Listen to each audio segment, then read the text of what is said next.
this video we will discuss about Alzheimer disease and its relationship with endoplasmic reticulum stress. So Alzheimer disease is the disease which mainly leads to dementia, which means that people have impaired ability to remember, think, and related disorders. So this disease is mainly main occurrence of this kind of disease is in the brain part. So what people have identified so far is that uh, this ER stress could be the reason that might leads to this Alzheimer disease. Is the main uh, signature proteins that is found in the Alzheimer disease is this uh, beta amyloid 42, which has the ability or which is prone to agglomeration. So what happens in the normal case is that this amyloid precursor protein forms in the endoplasmic reticulum, and then it moves to the Golgi for its post-translation modification. And in trans-Golgi network, it is uh,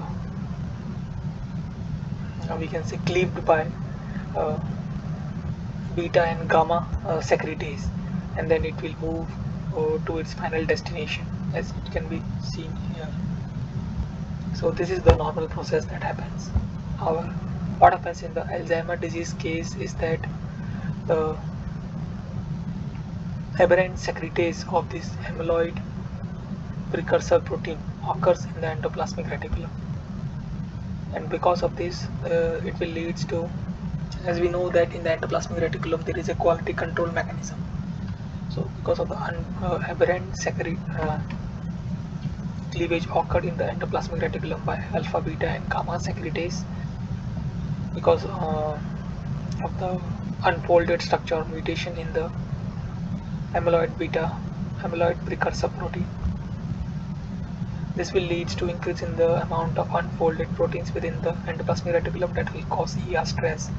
And some of this amyloid precursor protein that goes not able to bypass this endoplasmic reticulum will, when they reach the trans-Golgi network, what happens is that they will form a amyloid beta 42, and this is prone towards agglomeration, as it can be seen in the triangle form. They will agglomerate to each other, and that will cause, that is the main proteins that are found in the Alzheimer disease patient, that will cause problems in the normal functioning of the brain. And this amyloid beta protein will not move into the endosomes, uh, as their maturation is not formed in a way that it will be directed to the endosome. So this is how ER stress could be the reason in for this Alzheimer disease condition. What might happen in the endoplasmic reticulum is shown here, is that this amyloid precursor protein interacts with BIP, and when it forms a successful, when the structure is successfully formed, then it will move into the COP2 for further post-translation modification, and this replicates the condition here. And in case if it's not able to form a it is not able to get successful folding, then it will move into the it will move towards ERAT mechanism, where ubiquitin will add to it, and thereafter in the cytosol polyubiquitation process occurs, then it will be directed towards proteasome or proteasomal degradation. Then this APP can be, this amino acids of APP can be recycled back into the cell functioning.